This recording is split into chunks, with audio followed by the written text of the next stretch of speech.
नमस्कार मित्रों, आप सभी का अपने YouTube चैनल पर स्वागत है। थंबनेल में आपने एक महत्वपूर्ण प्रश्न देख लिया होगा। वह प्रश्न CGL परीक्षा में पूछा जा चुका है।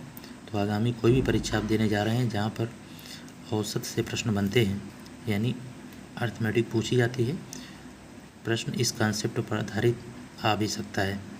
इसलिए इस कॉन्सेप्ट को अच्छे से सीख लीजिए। चलिए आपको बताना प्रारंभ करते हैं प्रश्न का सही जवाब क्या होगा और कॉन्सेप्ट क्या है उसका। देखिए, सबसे पहले हमने यहाँ पर 3 संख्याएं ली हुई है, +2, +3 और -5 करके। -5 में हमने सर्किल किया हुआ है।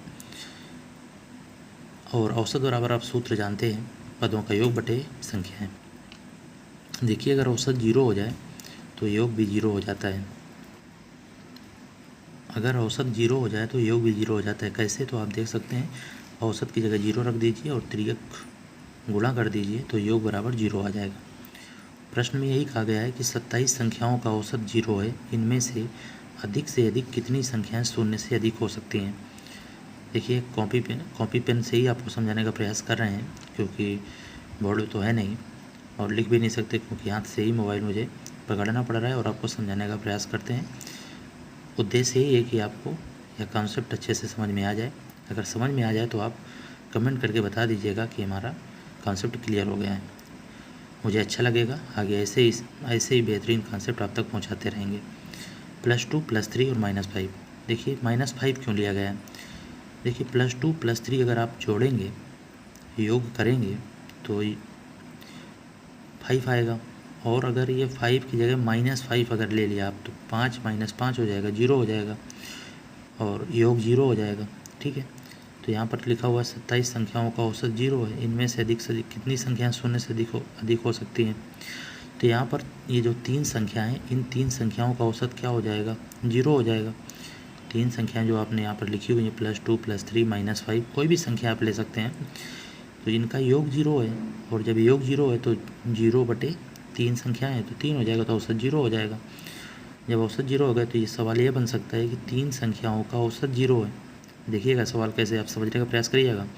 3 संख्याओं का औसत 0 है। अब प्रश्न आगे यही जोड़ दीजिए, इनमें से अधिक कितनी संख्याएं शून्य से अधिक हो सकती हैं। शून्य से अधिक का मतलब होता है सभी धनात्मक संख्याएं आपको काउंट करना है। सभी धनात्मक संख्याएं आपको काउंट कर लेना है, क्योंकि शून्य से अधिक वही तो होंगी, माइनस वाला तो होगा नहीं। तो +2 और +3 यही शून्य से यहाँ पर अधिक हैं। और इस तरह से जो प्रश्न मैंने बोला आपको, उस प्रश्न का जवाब हो जाएगा 2। अब इसका शॉर्टकट क्या है वो आपको बता देते हैं। आप कहेंगे पहले ही शॉर्टकट बता देते तो हो सकता था आपको उतना बढ़िया से समझ में नहीं आता। अब आपको आ जाएगा।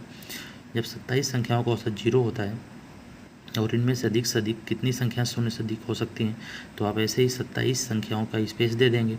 और 27 संख्याओं का औसत, जिस तरह से 3 संख्याओं में से 2 संख्याएं धनात्मक हैं तो एक को ऋणात्मक आपको करना पड़ेगा। और एक ऋणात्मक कौन सी संख्या होगी? वो दोनों का योग ही होगी। तो 26 संख्याएं आपको धनात्मक करना है, तो जो 27वीं संख्या आप लिखेंगे औसत 0 करने के लिए, वो आपको निगेटिव में लिखना पड़ेगा और वो नकारात्मक होगी। ठीक है, तो वो क्या होगी? निगेटिव संख्या होगी।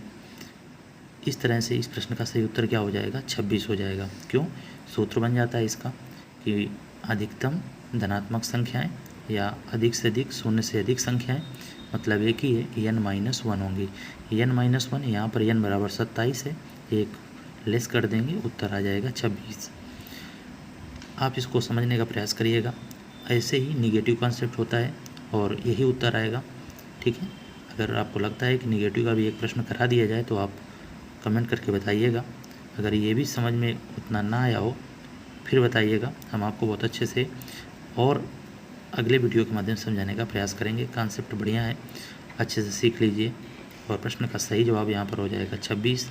कैसे हुआ? सूत्र के माध्यम से, वो तो रटना हो जाएगा। समझाने का प्रयास किया, आपको भी समझना है। और n-1 से उत्तर 27 - 1 = 26 दे देना है। जय हिंद।